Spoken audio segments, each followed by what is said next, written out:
Assalamualaikum warahmatullahi wabarakatuh. Perkenalkan, nama saya Ahmad Atayani Bras, NIM 200211502001, kelas A Arsitektur. Pada kesempatan kali ini saya ingin menjelaskan tentang permasalahan transportasi, jalur pejalan kaki, jalur sepeda, sistem penyeberangan, parkir, jalur hijau, dan kawasan konservasi yang ada di Kota Makassar. Di kota-kota besar atau metropolitan seperti Makassar ini, banyak permasalahan terkait transportasi, jalur pejalan kaki, jalur sepeda, sistem penyeberangan, parkir, jalur hijau, dan kawasan konservasi. Dikarenakan di kota-kota besar populasi masyarakat meningkat drastis, dan juga jika populasi masyarakat bertambah, otomatis penggunaan kendaraan juga akan naik. Maka dari itu pemerintah harus menyiapkan lebih banyak fasilitas-fasilitas tersebut dan memperbaiki fasilitas-fasilitas yang sudah mengalami kerusakan.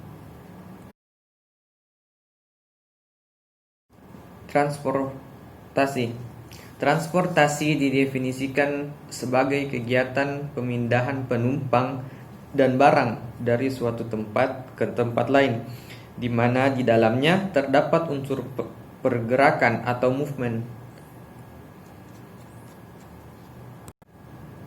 Permasalahan transportasi meliputi kinerja lalu lintas, kualitas emisi kendaraan bermotor, dan kualitas udara jalan raya.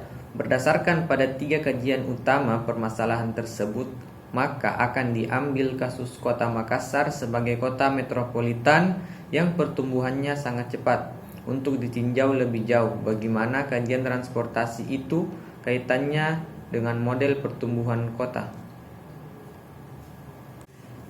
Kemacetan di Kota Makassar menjadi salah satu masalah prioritas pemerintah daerah. Meningkatnya volume kendaraan yang tak sebanding dengan ruas jalan dinilai menjadi salah satu penyebab. Kepala Bidang Moda dan Transportasi Dinas Perhubungan Kota Makassar, Jasman Launtu, menuturkan saat ini volume kendaraan di Makassar telah mencapai 2,1 juta unit kendaraan, yang 1,6 juta diantaranya adalah sepeda motor. Solusi jangka pendek mengurangi kemacetan. Jusman mengatakan saat ini pihaknya telah menyiapkan ratusan personil untuk mengatur lalu lintas. Bahkan, kata dia, ojek online atau ojol yang juga diterangi sebagai salah satu penyebab kemacetan pun akan ditertibkan. Jalur pejalan kaki. Jalur pejalan kaki adalah ruang yang digunakan untuk berjalan kaki atau berkursi roda bagi penyandang disabilitas secara mandiri dan dirancang berdasarkan kebutuhan orang untuk bergerak aman, mudah, nyaman, dan tanpa hambatan. Permasalahan yang utama dalam perancangan kota adalah menjaga keseimbangan antar penggunaan jalur pedestrian dan fasilitas kendaraan bermotor. Sebagai contoh, The Uptown Pedestrian yang didesain oleh City of Charlotte, North Carolina, membagi permasalahan area pedestrian dalam 3 kelompok. Yang pertama, function and needs. Yang kedua, psychological comfort. Dan yang ketiga, physical comfort. Hal ini juga diutarakan oleh Hamid Sirfani.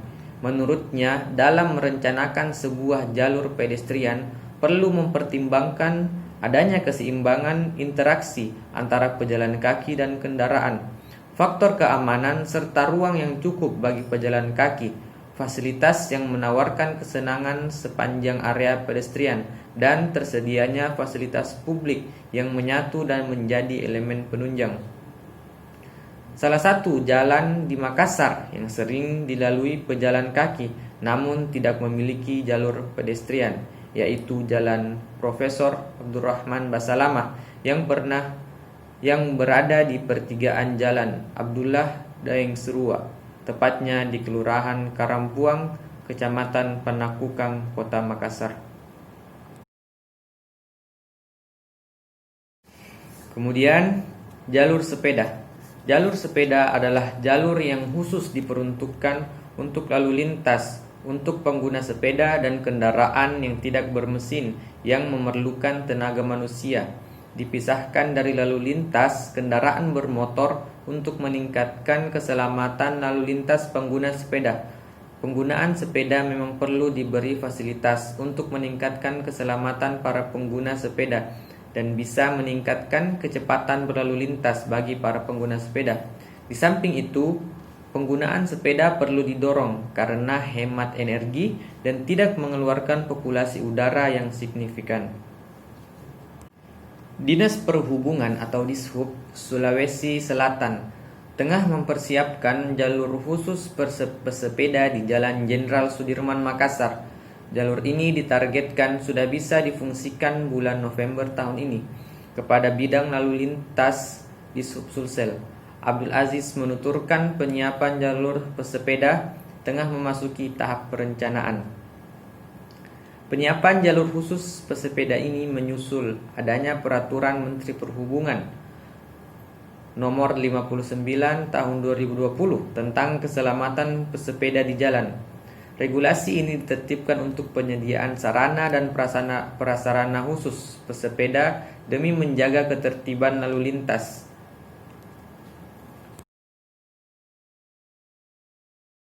Parkir adalah keadaan tidak bergerak suatu kendaraan yang bersifat sementara karena ditinggalkan oleh pengemudinya. Secara hukum dilarang untuk parkir di tengah jalan raya. Namun parkir di sisi jalan umumnya diperbolehkan. Fasilitas parkir dibangun bersama-sama dengan kebanyakan gedung untuk memfasilitasi kendaraan pemakai gedung. Termasuk dalam pengertian parkir adalah setiap kendaraan yang berhenti pada tempat-tempat tertentu, baik yang dinyatakan dengan rambu lalu lintas ataupun tidak, serta tidak semata-mata untuk kepentingan menaikkan atau menurunkan orang atau barang. Ada 3 jenis utama parkir yang berdasarkan pengaturan posisi kendaraan, yaitu parkir paralel, parkir tegak lurus, dan parkir serong.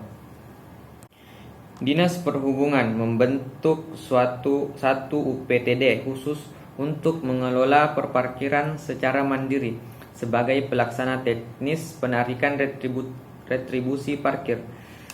Melihat banyak masyarakat yang memarkir kendaraannya di tepi jalan menunjukkan adanya komersialisasi tepi jalan yang sebagian besar adalah bahu jalan yang berpotensi membuat kemacetan di dalam kota karena terjadinya penurunan fungsi jalan akibat melakukan parkir kendaraan pada tepi jalan umum.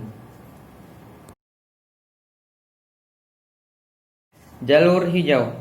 Menurut Undang-Undang Nomor 26 Tahun 2007 tentang penataan ruang, yang dimaksud dengan ruang terbuka hijau atau RTH adalah era memanjang atau jalur atau mengelompok yang penggunaannya lebih bersifat terbuka.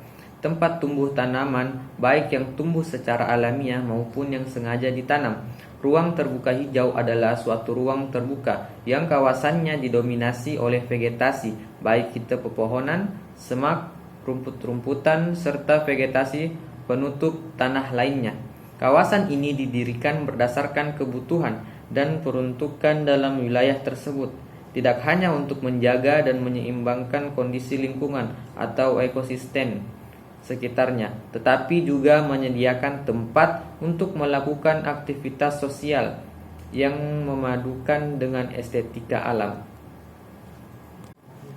Ruang terbuka hijau atau RTH di Makassar belum mencapai 30%. Pesatnya pembangunan kawasan bisnis, industri, dan perumahan vertikal di kota Makassar membuat pertumbuhan RTH per tahun hanya di angka 0, sekian. Keluhan kurang atau alih fungsi RTH juga masih terdengar oleh sebagian masyarakat, terutama yang berdekatan dengan areal pembangunan, baik pemukiman rumah, tapak, vertikal, infrastruktur jalan, dan lainnya.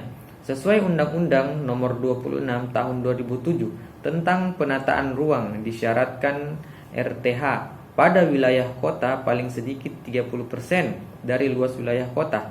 Pembagiannya 20% ruang publik yang dibangun pemerintah daerah dan sisanya pihak swasta.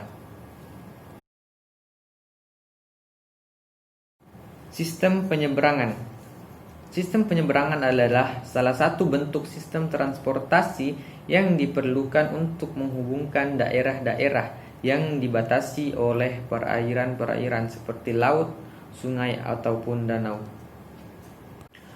Kota Makassar yang dikategorikan sebagai kota yang menuju kota dunia tentu memiliki investasi kota, diantaranya potensi transportasi angkutan sungai, danau, dan penyeberangan. Sungai dan danau sebagai prasarana di wilayah tersebut telah mampu memberikan kontribusi yang besar serta akses sampai jauh ke pedalaman di mana moda transportasi lain seperti jalan belum menjangkaunya. Perlu diketahui bahwa moda ini prasarananya telah disediakan oleh alam dan investasi untuk penyelenggaraannya terjangkau oleh masyarakat.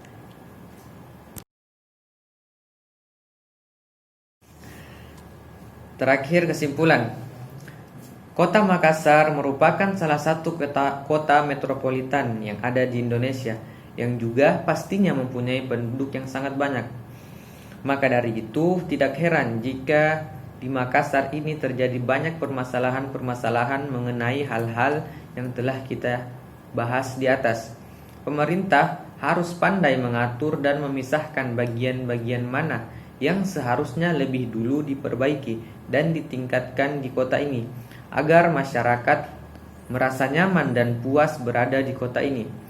Dan masyarakat juga harus mempunyai rasa tanggung jawab dalam diri masing-masing untuk menjaga fasilitas-fasilitas yang telah dibangun bersama dan juga menggunakannya sesuai dengan ketentuannya masing-masing.